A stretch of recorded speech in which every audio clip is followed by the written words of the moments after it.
Hi there, ma'am.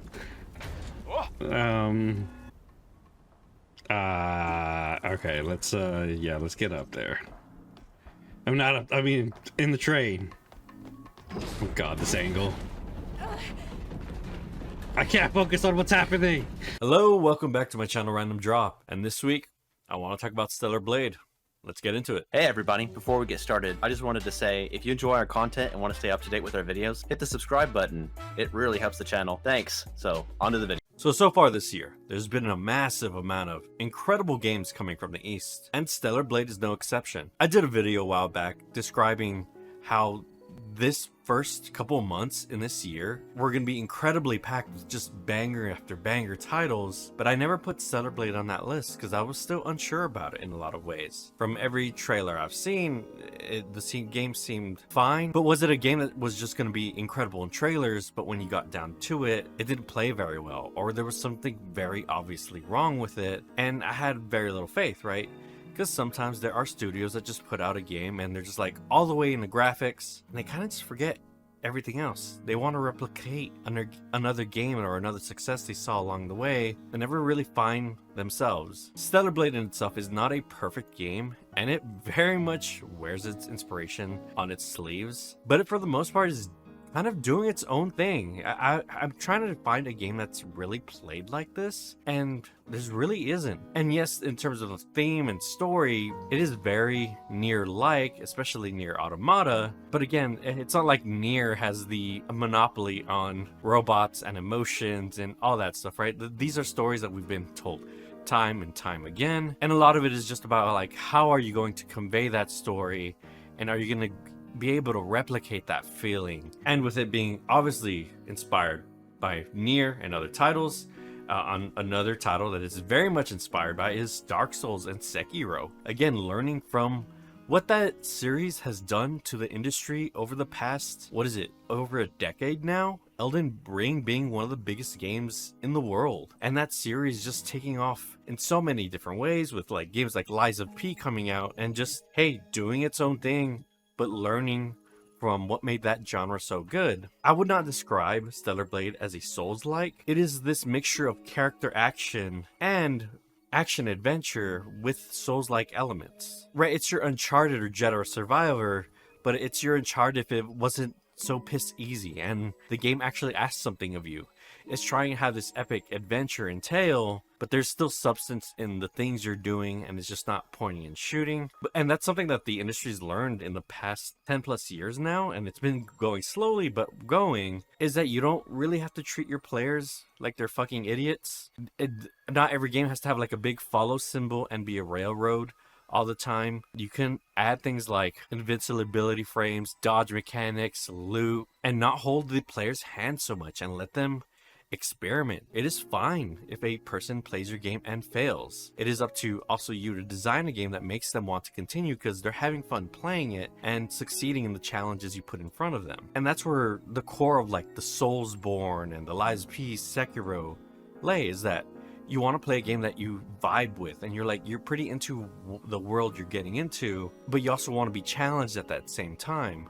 You're not coming in for like this incredible narrative that's going to make you think about life. Sometimes, man, you just want to be immersed in a world and play a character and have some good fucking combat. And that is Stellar Blade's strength. It is all of that encapsulated in a one. So if you've never been here before, this is how I do my reviews. I first list the positives, then the negatives, then I kind of put it all into my final thoughts at the very end of the video. So let's get into the positives for Stellar Blade. As I mentioned in the intro, the combat is of course the highlight of the game. Every trailer you've seen and experienced, you always see that really flashy combat, but what the trailers never show you is like how slow it is at the start and how kind of weak the character is, but eventually it clicks. I played the demo and I fought the extra boss fight, and the game was like not clicking with me. It just did not feel right. But I'm also playing a high level character in the span of 30 to 40 minutes, not really understanding all my options that are in the game or how the game really is structured. Thankfully,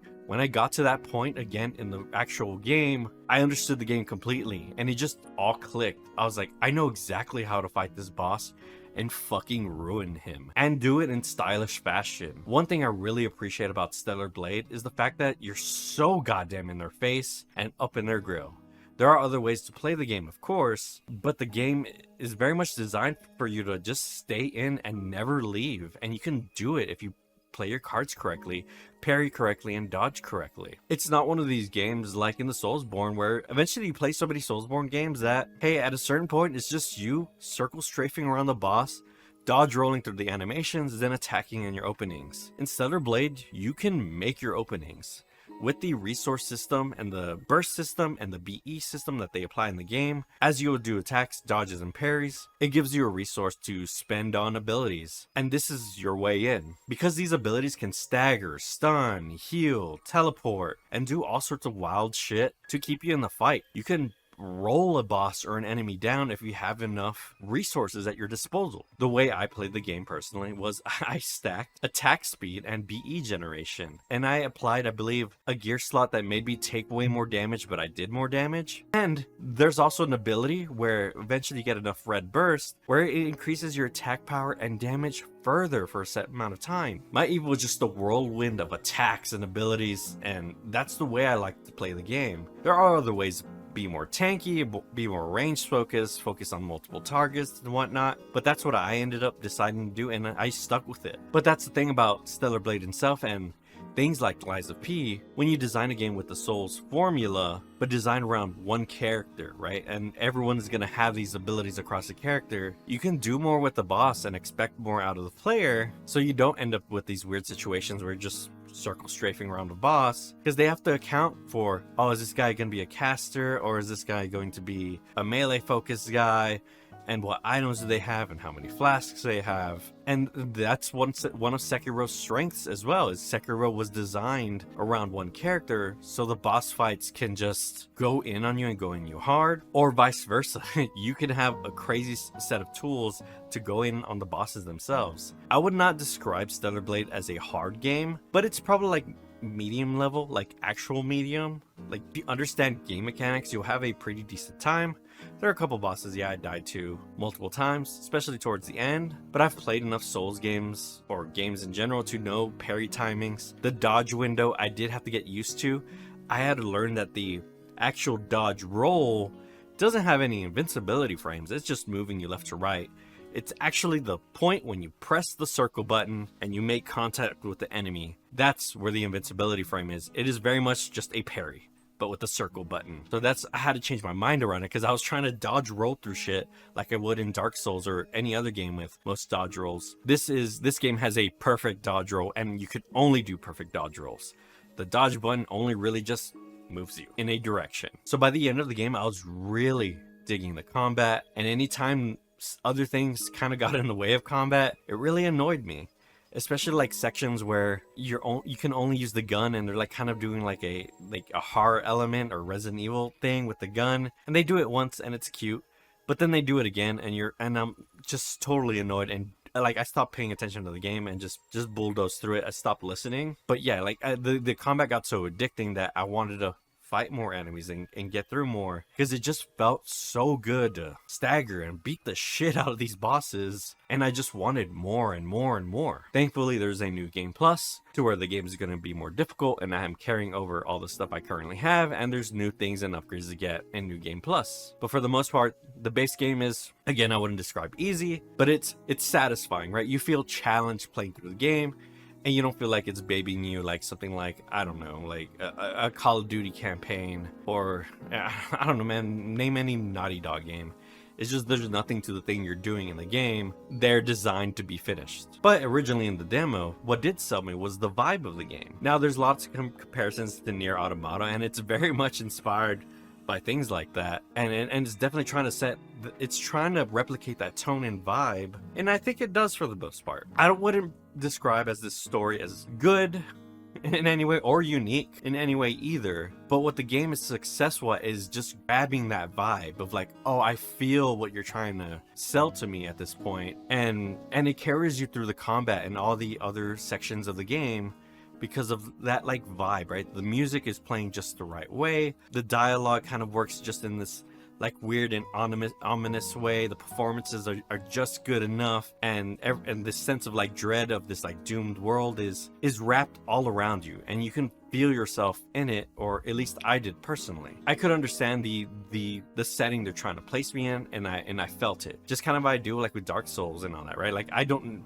know what's happening in the Soul series in general when I first play it, but I feel the vibe. It's a vibe. It's very much a vibe thing. And again, what sells this vibe is the absolutely incredible soundtrack to this game, and the way they use the music in boss fights, and as you explore the world with these beautiful vocals. They can get repetitive here and there, but it's all still like really genuinely beautiful music, and it just kind of sets you in the mood as you play it, or at least if you let yourself just kind of fall into it. As you travel and talk to these people in this like doomed world where you're picking up logs of like how just messed up things are, how there are many secrets being hidden from you, and so forth, right? Again, it's very much the theming of Nier, and a very similar theme, and it's very much successful at capturing that vibe. Story and overall plot-wise, yeah, at the end of the game, I didn't sit there and think about my life, right? Like something like Nier Automata was able to do. But that's like comparing to literally one of the greatest games ever made. So this trying to compare it to Nier it only goes far as like, man, I'm inspired by it. I want to give off that vibe, and I think Stellar Blade successfully does it. And the third pillar that sells this whole package is the visuals. The game is incredibly beautiful. There's large abandoned cities and vistas, and sometimes the game just makes you stop and look out into the horizon, and you're just seeing like this incredible landscape, and you're like, man, that probably took so much work to pull off. Sadly, big chunks of the game are spent in a desert area, but the desert doesn't look bad. It's just that it's a desert, but it is very much still beautiful to look at. There's like wreckage, and off in the distance you can see large structures of previous civilizations and whatnot. But again, at the end of the day, yeah, it's a desert, and I understand how people can be put off of it. But overall, as adding all this stuff together, it just gave off that vibe of, right, you're in this like jungle city traveling through it, and you're going through these deserts, and eventually you hit a snow area and other areas. But a big chunk of the game is in that desert, as in like probably all the side quests and whatnot. But the game does go to various places and areas,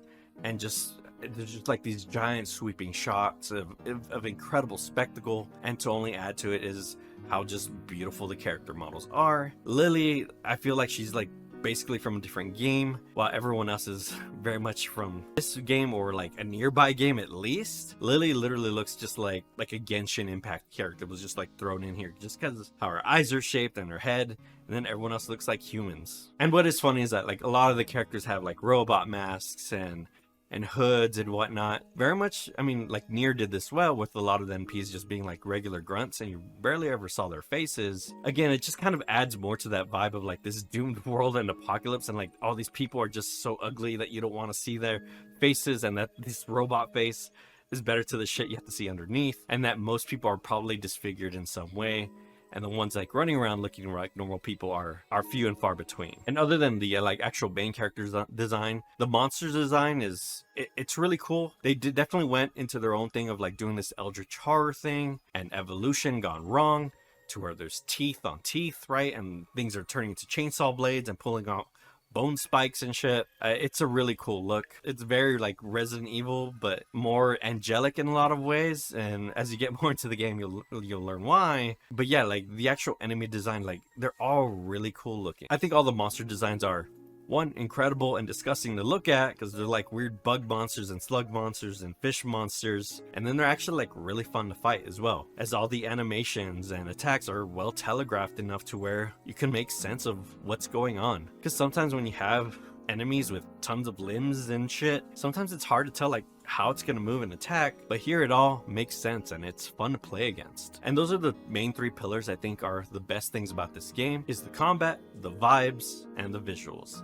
And all that put together makes a pretty great game. But this game is not without its issues, and I'm gonna go into the negatives now. But overall, Stellar Blade is a really good game, but it could have been amazing, or stellar even, if it just, for me personally, just didn't have these few things wrong with it. So let's get into it. So the first negative I want to talk about is kind of clunky design decisions that are just kind of odd. And I wonder if like, hey, did someone play this game and give feedback and it wasn't listened to? Because these are some really obvious things that really could have just helped the game flow a lot better. So one thing is you do have a ranged option in this game, but every run it is limited ammo. But the thing is, every time you use that ammo, you have to buy it from the store and doesn't refill on respawn. And it's just really tedious every time you spawn to go back in, load up the ammo, and go back out there, right? It makes you just not want to use the gun in general. And also when you're aiming the gun, hitting L2 to aim and shoot the gun is fine, but to switch to other shots, you have to hold down on the D-pad, moves your finger off the button where you're like moving around in a game where you have to move around a lot, and it just feels awful where you're like, oh, let me hold this button down to switch it. Like, there are other face buttons that are totally free, like triangle, and you could just probably switch weapons that way. But again, it leads to this thing where the gun feels super clunky to use that you just don't want to use it. And you can very much get through 99% of this game not using it, except for a few very odd choices in boss fights, but you can pretty much get through this whole game without ever using it once. And it is just like this extra thing, and the gun can be pretty powerful if you actually do use it. In a couple fights I did, and it's like, oh yeah, I could just stand here and shoot.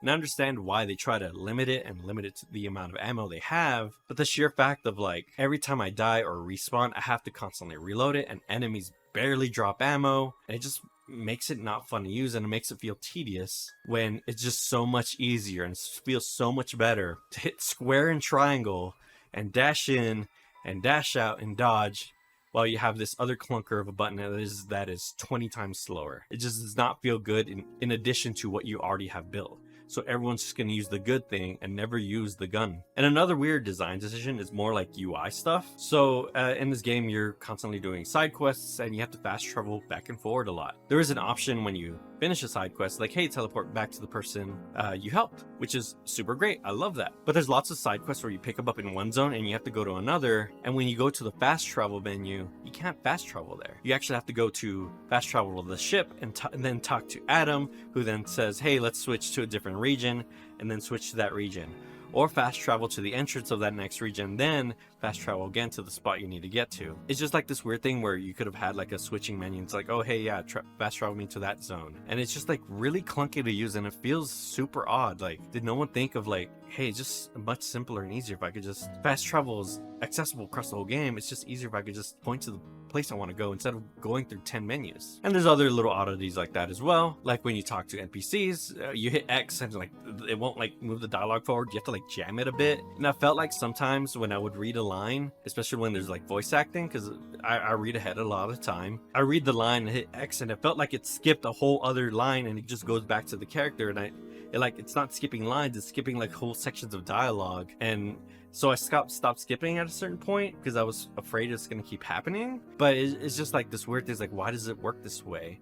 It's just the smoothness of like actually just talking to NPCs and going through cutscenes. It feels really, really clunky. And it's something they can work on in the future to just kind of smooth out that experience. There's little quirks here and there with the menus and the systems that are just kind of annoying. And to get through it, and it's totally fine, you can get through it. For example, there's quests in previous areas that don't have a map because they were like a linear level. And you're like, oh hey, the quest giver wants you to go back to the specific place in that area. And then you pull up the list of fast travel and it doesn't tell you which area. And you're just trying to remember like, which fucking one was this in between?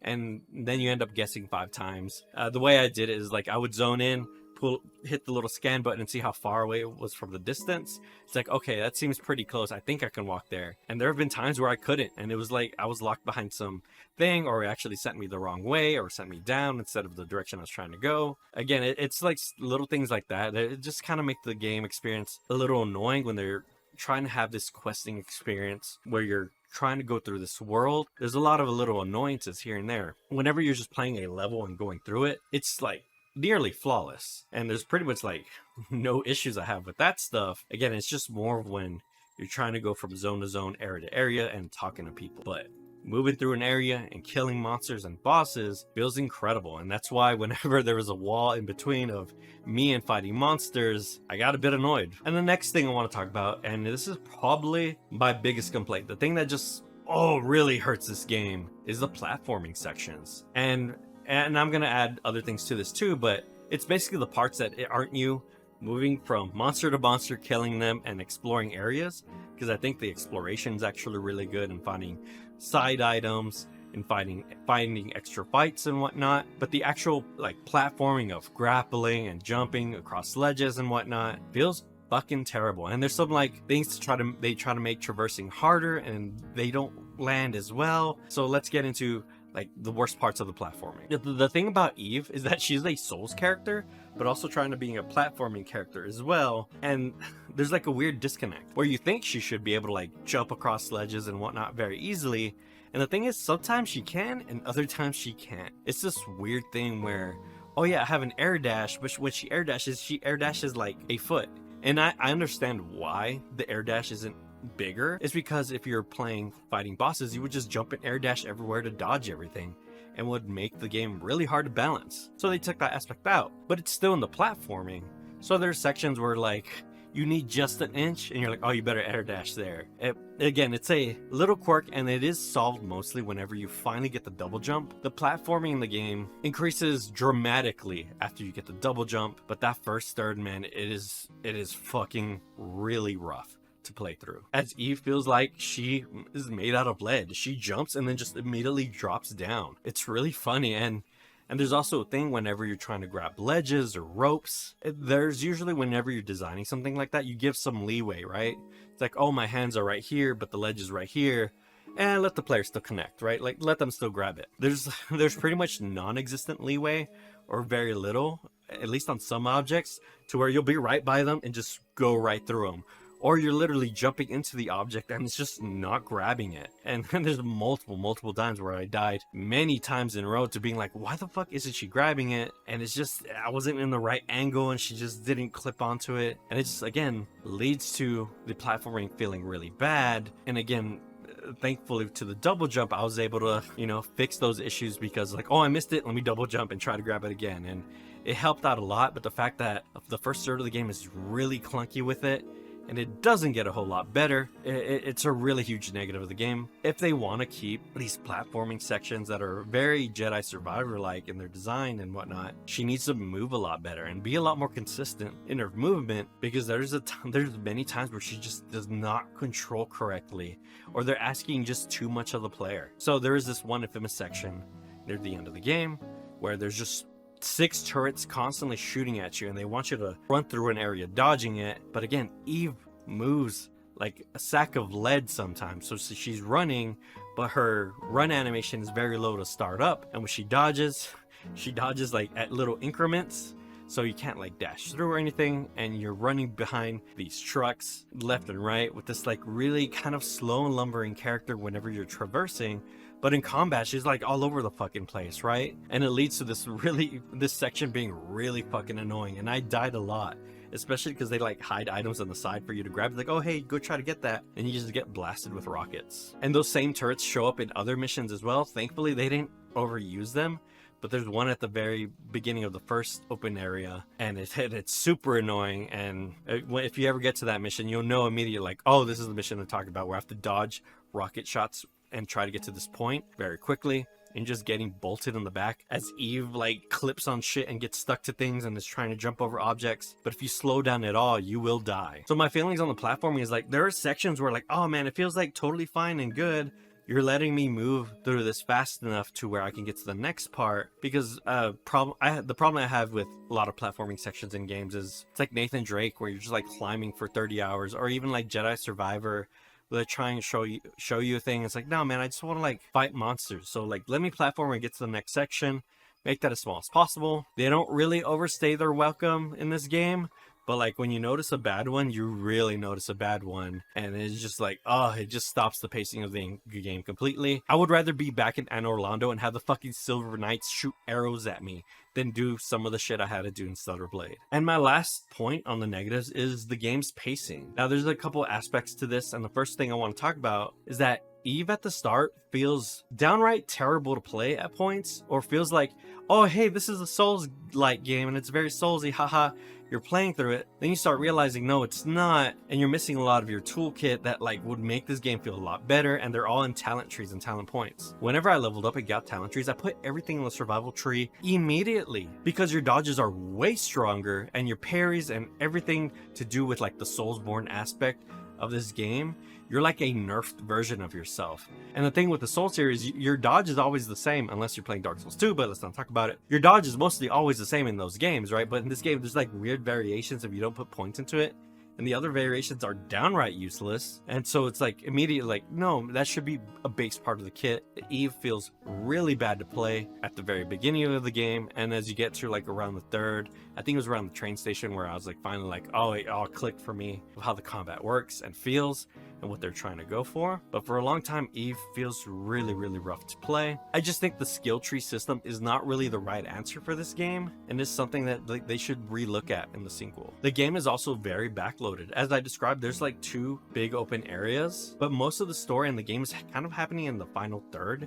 As you get to those areas, do the main mission, get to the next area, do the main missions, and then the game is kind of over after that point. The game is like, oh hey, by the way, things are gonna happen after you leave, make sure you finish wrapping everything. I was like, dude, I feel like I just started. I just started in this area and did a couple quests. What's going on? The game's pacing is really off. As you start the game and you have a big chunk where, hey, you're not in the city yet and it's just you and Adam, and then it opens up to the next part where like, hey, this is the things we have to hunt down now, and here's a big open quest area, main story, big open quest area, main story, and then it just goes, right? You finish that story, then it just asks you like, hey, do you have anything to wrap up from the previous section? No? All right, let's go finish the game. And it's this long, incredible spectacle. That last section of the game is beautiful and super fun to play.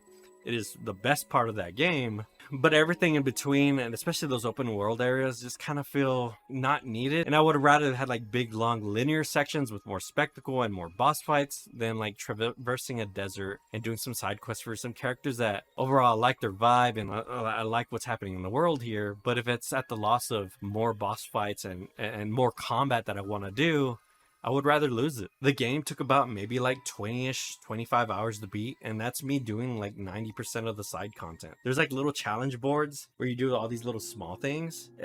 I skipped them. Like I did the ones that were like on my way, but I did not go back to them as they don't really add dialogue in any way. And if they unlock any other quests, I don't know, but they're so just like nothing because you're literally on a board of like, I don't know, knock these out like dailies, that it just makes me not want to do them. And lastly, pacing wise, the game is like pretty much very easy up until like the last 3 or 4 boss fights are generally really tough and asks you to use your full kit and have a ton of health and armor. And the game feels a little bit too easy, especially for someone like me.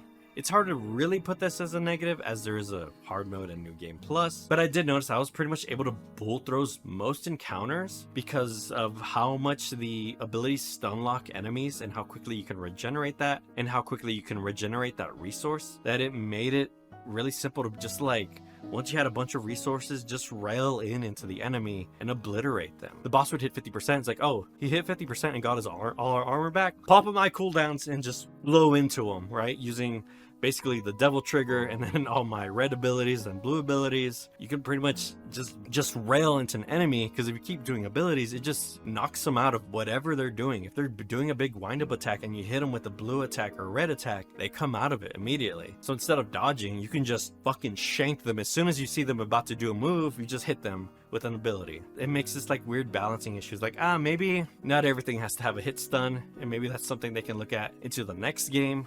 Or maybe like the hit stun is something optional you can add by using meter, but everything having a hit stun and being able to hit every enemy out of every single attack is a bit much, and that's something that could make the game more difficult and more interesting along the lines, rather than just increasing their health and armor, right? That's a boring way of making things more difficult. Maybe tune down Eve a little bit in that regard so that she's just not so busted at a certain point of the game, which is actually part of the fun. And if you do enjoy that, that's great. But anyone who's like understands games in a very specific way, you could be like, oh, I could just really abuse this and just stun everything out of every attack. And yeah, that's pretty much it about Stellar Blade. Really, my final thoughts are, this game is a really, really fun package. $70 is something where you're just gonna have to figure that out for yourself. This is very much a game I do want to play again and play through on the harder difficulty and New Game Plus, because I want to fight more enemies. I want to do more of that combat and sit in that vibe and that music a bit more, right? I just want more of that structured stuff that was so good at the very beginning and the very end of the game. But that middle part makes me just kind of not want to play it more right now. But we'll see. We'll see if we get back into it. But value-wise, like, I think this game is a decentest package.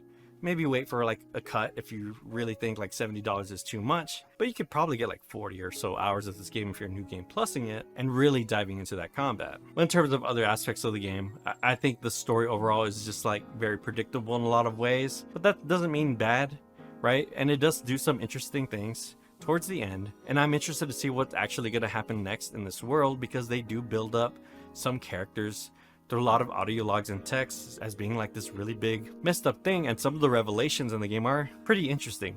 Nothing new, like it's not like we haven't seen this before, or I didn't think it would happen while I played this game, but interesting enough, and their own little take on it, that's like, yeah, I would like to see more of Eve and her adventures and whatever this world gets up to next. And as for Eve herself, like she's always been this like huge talking point, and there's just controversy after controversy and just back and forward. Like it just didn't bother me enough. Like, yeah, I wore the sexy outfits, and then sometimes I didn't, right? Sometimes I just liked the more regular outfits as well, and you could pick and choose them at your leisure.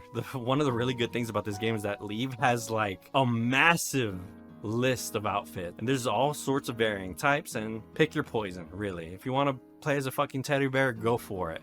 If you want to play as like basically like a school teacher, go for it as well. And if you want to play as basically a girl wearing no clothes, go for it as well. But I think just trying to focus the game and focus on like the sexualization of Eve undersells like everything else this game is doing, as it's doing things very, very, very well. Yes, the people getting mad about like them putting a little bit more clothes on a certain design and whatnot is super dumb and a bit much, but I understand where they're coming from at a certain point, because they just want people to just like stop touching the things they like, and I get that. Personally, it just doesn't bother me in any way, because like I already like the things I'm looking at anyways. Her showing her vagina bones or whatever doesn't like affect that me in any way at all. And as this being shifts up first like major release and a Korean developer, this is like an incredible first start. Also Liza P, another Korean developer, releasing just a fucking banger, dude. And I wouldn't say like, oh, this is gonna be Game of the Year contender, but it's a really, really good game and plays incredibly well. It makes me wonder like, hey, Stellar Blade 2 is probably gonna be very, very good if they take all these little things and learn from the feedback and focus down on their craft. But as of right now, Stellar Blade 2 is a totally fine, good game, and the combat carries probably everything about it, and everything else is like, hey, it's good, with again exceptional combat that I want to see more of and see more of this formula, as it is like this mixture of character action and Soulsborne, and making this weird thing that like we kind of haven't really seen before. And I want them to tune it more and fine tune it more and try different things. Everything doesn't need a stamina system and a Daldro system and a stat system like Dark Souls. You can learn from the little things they've done to be like, oh hey, players do like that. Players do like challenging boss fights. Oh, but they also like exploration, and they like when like specific parts of combat play really well and are designed very well, like in Sekiro. And that's my feelings. Let me know how you feel in the comments below, and I'll see you on the next Random Drop video. Peace.